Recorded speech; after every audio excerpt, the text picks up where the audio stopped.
Salut YouTube! Avez-vous déjà remarqué que votre chien penche la tête? Que pensez-vous que cela signifie? Et pourquoi pas leur fascination pour le léchage? Et pour vous? Le meilleur ami de l'homme a quelques habitudes pour le moins singulières. De l'odeur des culs à la consommation de leurs propres excréments, certaines de ces habitudes peuvent nous sembler bizarres, mais sont parfaitement logiques pour les canins. Saviez-vous que les chiens reniflent les fesses de leurs congénères pour apprendre à les connaître? Nous découvrons et expliquons certains traits de caractère assez bizarres des toutous. Mais avant de commencer, n'oubliez pas de vous abonner pour recevoir d'autres informations sur les animaux. Commençons par 10 comportements canins courants, enfin expliqués. Numéro 10. Inclinez la tête. Votre toutou adoré vous regarde avec ses grands yeux adorables et sa tête inclinée sur le côté. Pourrait-il y avoir un spectacle plus précieux? Vous avez peut-être remarqué que votre animal incline la tête sur le côté assez souvent en fait. Pourquoi pensez-vous qu'ils font cela? La plupart des gens parieraient que c'est pour se concentrer sur un objet ou un son en particulier. Mais ce n'est qu'une des rares raisons. Les animaux sont très sensibles au son, bien plus que les humains. Ils peuvent entendre des sons à plusieurs mètres de distance et à des fréquences que les humains ne peuvent pas comprendre. Cependant, si un son parvient à passer à travers votre animal, il inclinera sa tête pour mieux se concentrer. Par exemple, si vous chuchotez « c'est l'heure de jouer » et que votre animal veut s'en assurer avant de bondir vers la porte, il inclinera probablement sa tête sur le côté. Une autre raison pour laquelle les chiens penchent la tête est de rétablir l'équilibre. L'oreille interne contient un fluide qui est chargé de nous maintenir en équilibre. En gros, ce fluide nous fait tenir droit lorsqu'il n'est pas perturbé et nous donne le tournis lorsqu'il est perturbé. Si un animal grimace en inclinant la tête, il essaye probablement de rétablir son équilibre.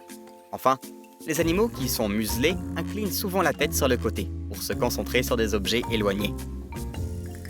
Numéro 9. La coprophagie. La coprophagie est une façon assez élaborée de dire que votre chien mange ses propres excréments. Cependant, ce comportement n'est probablement bizarre que pour les parents d'animaux, et non pour les animaux eux-mêmes. Bien avant d'être domestiqués, les animaux vivaient à l'état sauvage et se nourrissaient de ce qu'ils pouvaient pour survivre. Cela incluait de manger leurs propres excréments. Si les loups n'aimaient pas forcément manger leurs propres excréments, ils le faisaient parfois par nécessité. Fait intéressant, les chiens mangeaient même des brins d'herbe pour imiter leurs ancêtres. Les experts ont essayé de trouver des explications logiques pour expliquer pourquoi les chiens mangent leurs propres excréments. Mais à part la faim extrême, rien ne semble vraiment coller. Dans la nature, les loups ne mangeaient leurs propres excréments que lorsque la nourriture était rare ou lors d'une longue chasse. Il va sans dire que vous ne devriez pas encourager votre animal à manger ses propres excréments. Même si ce n'est pas aussi étrange que la plupart des parents d'animaux l'auraient pensé au départ, c'est quelque chose qui pourrait potentiellement les rendre malades. Numéro 8. Sentir les mégots. Comment salueriez-vous quelqu'un que vous venez de rencontrer? Il y a de fortes chances que vous lui donniez une poignée de main et que vous échangiez des civilités. Comment voulez-vous que les canidés se saluent? Eh bien, ils se reniflent les fesses. Cela peut sembler étrange et inutile pour les humains, mais c'est logique pour les chiens. Pourquoi? Parce que les chiens possèdent des récepteurs olfactifs et des stimulateurs sensibles dans leurs glandes anales. Essentiellement, les glandes anales d'un chien sont ses passeports. Elles donnent aux autres chiens des informations sur sa race, son âge, son tempérament et même sa santé. Les animaux qui viennent de se rencontrer se tournent autour pour s'assurer que l'autre est amical. Puis ils se mettent à renifler. Numéro 7. La vocalisation.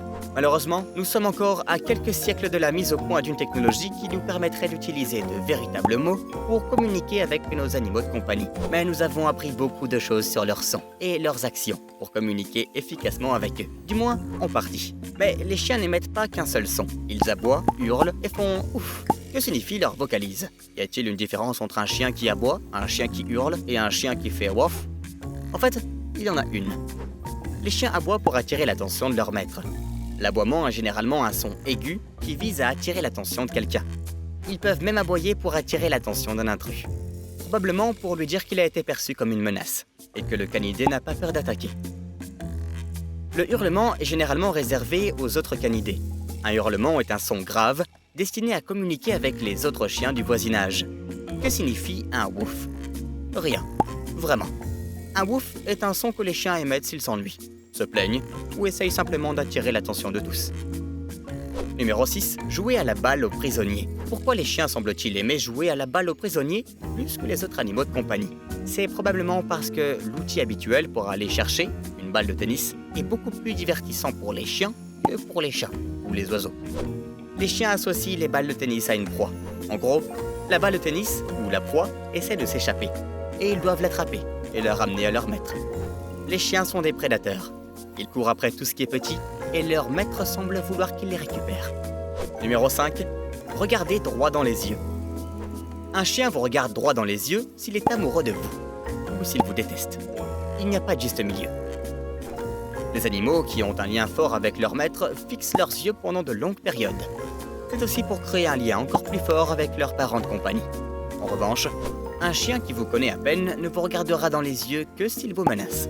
C'est pourquoi les experts recommandent aux nouveaux parents d'animaux de laisser les chiens se familiariser avec eux à leur propre rythme. Si un parent d'animaux devient autoritaire, son chien peut le regarder dans les yeux pour lui dire de se retirer. Mais on pourrait croire qu'ils le font par amour. Numéro 4. Le humping. On pourrait s'attendre à ce que les bouses soient plutôt banales pour un chien qui n'a pas été modifié.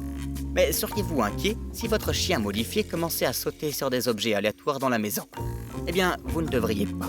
Dans certains cas, la plupart des cas en fait, les bouses sont sexuelles. Cela fait partie du processus d'accouplement entre chiens non altérés. Dans d'autres cas, les chiens altérés se frottent à des objets aléatoires ou à des chiens juste pour le plaisir. Bien qu'ils ne le fassent pas aussi souvent que les chiens en chaleur, cet acte est largement motivé par l'ennui avant tout. La bousculade ne devient un problème que si elle vous dérange. Par exemple, si votre chien commence à bousculer des objets au hasard toute la journée, ou s'il fait du mal à d'autres chiens. Dans ce cas, la meilleure façon de remédier à la situation est de lui apprendre à s'arrêter. Numéro 3. Creuser. Creuser semble être un trait synonyme de chien. On pourrait penser que tous les chiens creusent et qu'ils le font de manière insensée. Vous auriez tort dans les deux cas. Tous les chiens ne creusent pas. Les chiens hyperactifs creusent généralement beaucoup plus que les autres. Et les chiens de taille moyenne sont ceux qui creusent le plus, par rapport aux races de taille plus petite ou plus grande. Mais pourquoi creusent-ils? L'une des raisons les plus courantes pour expliquer ce comportement est qu'ils essayent de cacher quelque chose en toute sécurité. Dans la plupart des cas, il s'agit de leur jouet préféré, ou d'un os. Dans certains cas, les chiens creusent pour se trouver un endroit suffisamment frais, sous terre, pour s'y allonger un moment. Ou encore, dans certains cas, les chiens creusent parce qu'ils sont anxieux. Il est assez facile de repérer la différence entre les trois. Vous devez simplement rester vigilant. Numéro 2. Le léchage des gens. Qu'est-ce qui pourrait bien pousser un chien à passer sa langue sur votre visage? L'amour. Les chiens lèchent les gens en signe d'affection. Ce comportement leur vient probablement de l'adolescence, lorsque leur mère les léchait pour les réconforter.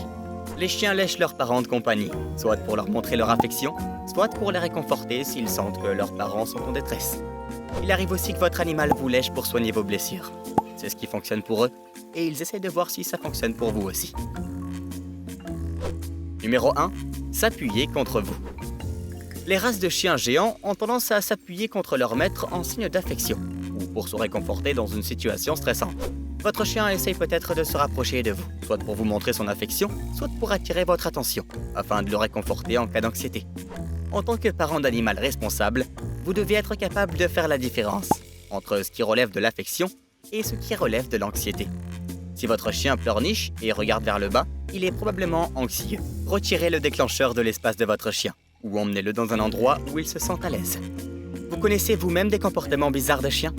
N'hésitez pas à les commenter ci-dessous.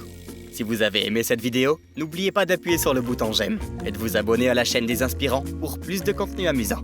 D'ici là, au revoir.